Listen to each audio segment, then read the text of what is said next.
खारियां शहर में मरकजी ईदगाह का अंदरूनी मंजर जन्नत नजीर है, मगर बैरूनी मंजर न सिर्फ काबिल अफसोस है बल्कि ईदगाह की तौहीन है। लाइब्रेरी की बैरूनी खिड़कियों के साथ अवामी बैतुल खला और गंदगी के ढेर हैं। इसी तरह ईदगाह के मिंबर के सामने बल्दिया के खाकरोब शहर भर की गंदगी फेंक रहे हैं, जिसकी वजह से ताज़ा हवा के लिए खिड़कियां तक नहीं खोली जा सकती। क्या ही बेहतर होता अगर ईदगाह के अतराफ को गुलशन पार्क में तब्दील कर दिया जाता। मरकजी दरवाजा के सामने कार पार्किंग बनाकर गंदगी और बैतुल खला को खत्म कर दिया जाता, लेकिन कुछ खुद परस्तों ने जाती मुफाद के लिए अल्लाह के घर को भी नजरअंदाज कर रखा है। अराजी लीज पर लेने वाले साहब खारियां की बड़ी शख्सियत हैं, लेकिन जाने क्यों ईदगाह की मजहबी अजमत को नजरअंदाज किए हुए हैं। जहाँ तक बल्दिया का काम है वो तो फिलहाल अपने आप को संवार रहे हैं। जहाँ जहाँ उनकी अराजी है, चाहे वो आबाद है या गैर आबाद, पक्की सड़कें बना रहे हैं।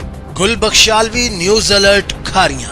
मजीद खबरों और अपडेट्स के लिए विजिट कीजिए newsalert.com.pk।